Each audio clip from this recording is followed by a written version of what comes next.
Good day. My name is Africa, and I am from South Texas. I was raised in Texas majority of my life. I'm a 46-year-old. Obviously, you see my complexion, woman. I have 2 adult daughters, and I have 2 grandsons.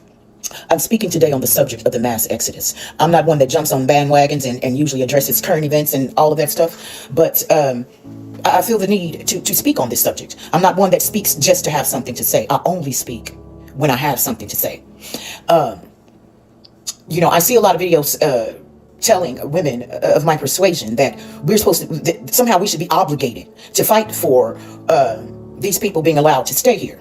And I want to voice my stance on this, as well as share my experiences. This video may be quite long, so you might want to speed it up to get through it, faster. But my stance is that, number one, us BLK women aren't obligated to fight for anyone other than our own children. And if you think about it, a lot of us BLK women don't even fight for other BLK women. So why y'all expect us to stand up and fight for something that has nothing to do with us? It's beyond me.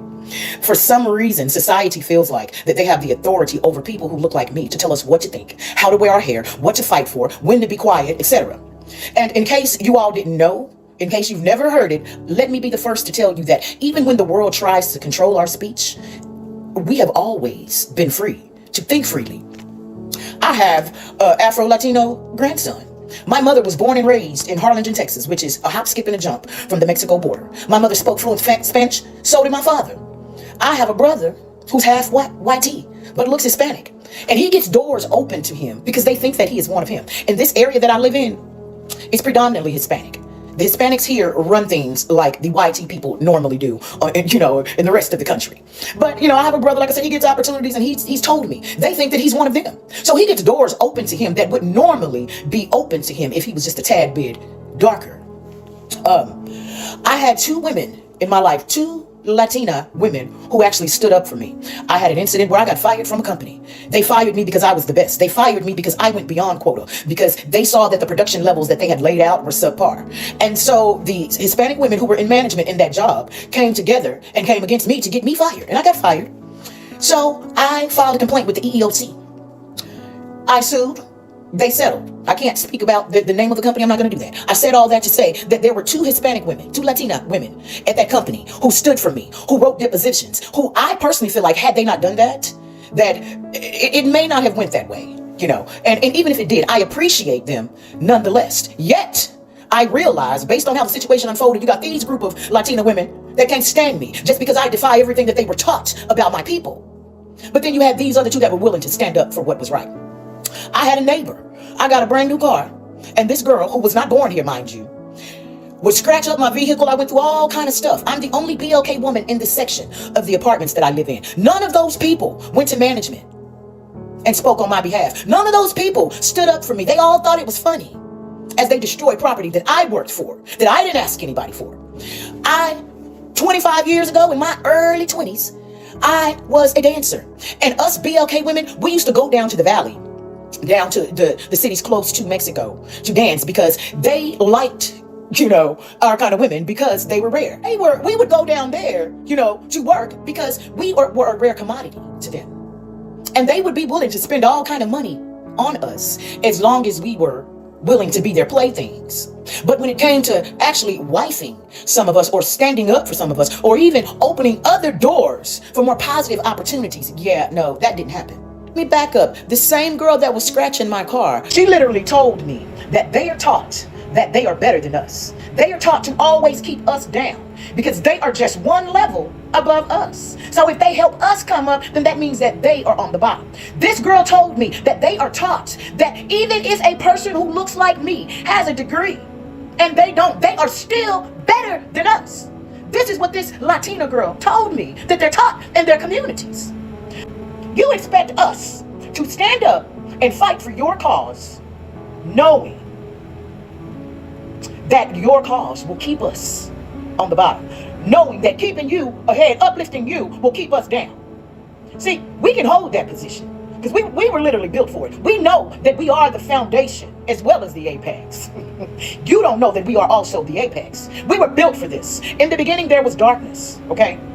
And in the beginning, it was just us. And we shared everything with the world. And we got dust in return. We shared our architectural secrets. Y'all called them your own. We shared innovative inventions. Y'all claimed them as your own. We shared spirituality. And now y'all put y'all's faces on it and think that y'all have more right to practice our culture than us. We share our food. And now y'all, some of y'all call them by your country's name and won't give credence to where it came from.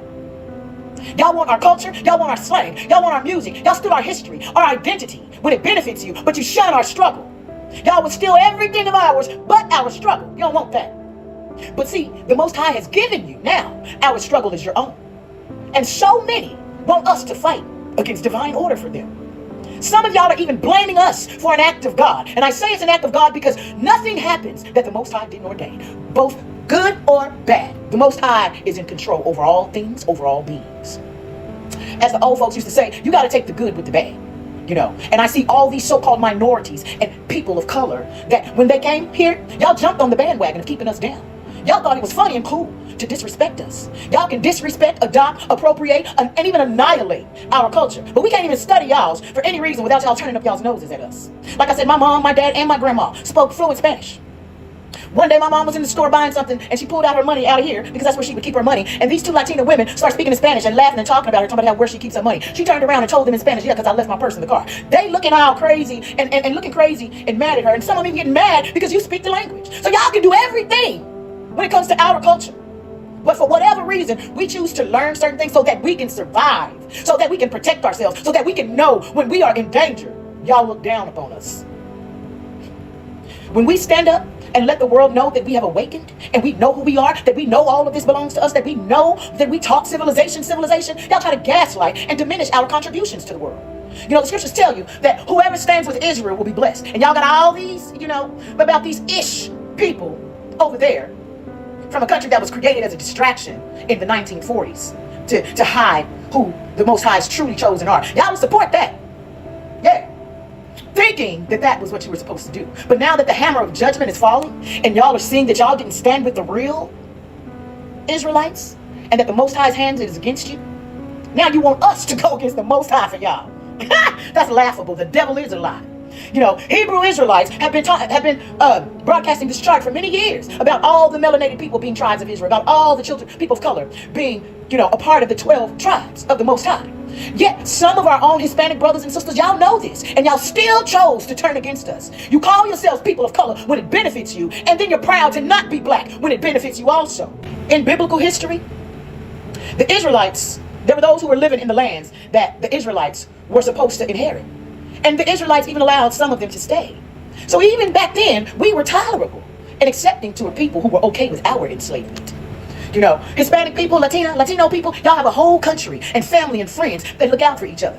Some of y'all even have told us, if we don't like being at the bottom of the barrel, then go back to Africa. First of all, most Africans have jumped on that bandwagon with the world and looked down upon us BLK Americans too. We as a people have been so downtrodden that we can't even trust our own. But even more important to mention is the fact that this is our land. We built it. Yet if we ask for help, we're told that we're lazy. We're told to pull yourself up by your own bootstraps, knowing damn well that somebody has stole our shoelaces and our boots. Latino people talk about how y'all stick together and black people don't. You know, I've heard y'all say that. It's true. It's true. But y'all love to talk about that. Y'all love to put that in our faces. Keep that same energy.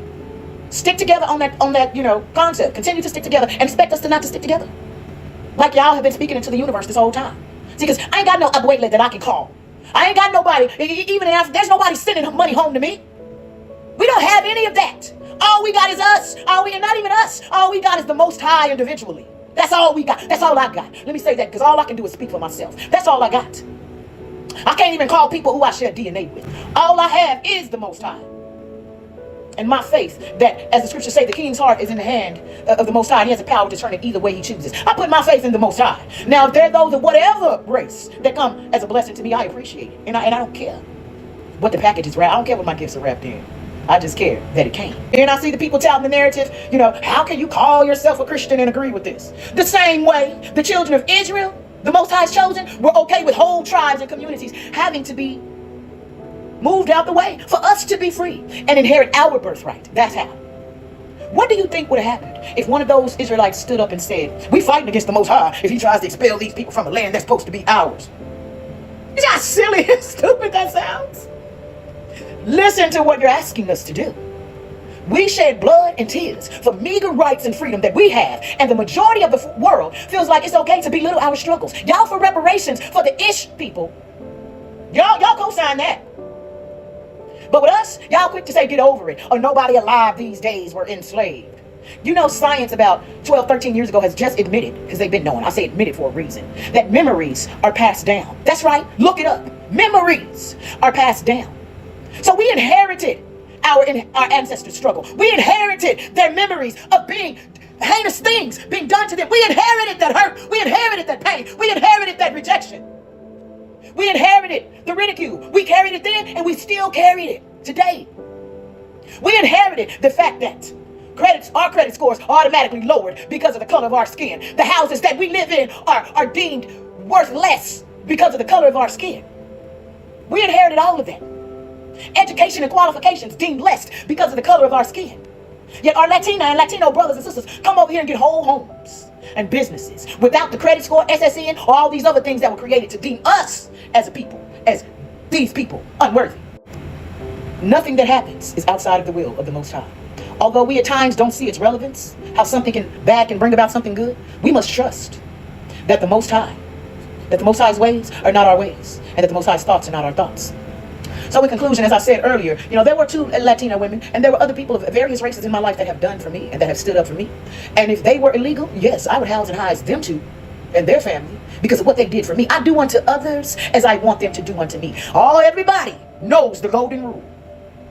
And because y'all chose to ridicule, to not help as a whole, I know it's not everybody. Don't tell me about what happened in the American-Mexican War, because I know all of that. I do unto others as they have done to me. So, even those that I share blood with, that are mixed, there's some that have never done anything for me.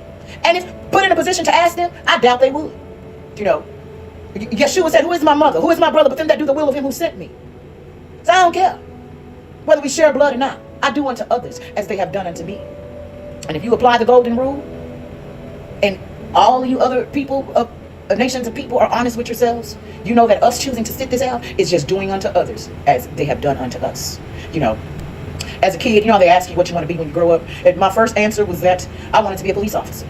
Then as I grew older, I wanted to be a lawyer. Then a little bit older, I wanted to be a judge. And then the final thing, before entering adulthood, I said I wanted to be the first BLK woman president. That's because as an adult, I came to realize that what I was saying in childhood, or what I was feeling, is that I believed in fairness, justice, law, and order. I believed, standing up for what is right. So nobody is saying that we don't like or Hispanic and people. Or let me say, I'm not saying that I don't like God, because I can only speak for me. I'm not saying, don't take away from this video that I don't like you. Because like I said, my family is a rainbow coalition. I even have aunts, great aunts, who still live down in the valley, who married great uncles, who don't speak English. These women don't speak English. I have cousins down there that are mixed. But I know that those who look like they ain't, they get more doors opened for them than the cousins who look like they are. But like I said, I wanted to be involved in law somehow. That's just the mind that I have, because I believe in standing up for what is right. And nobody's saying that we don't like, your people. That's not what's being said.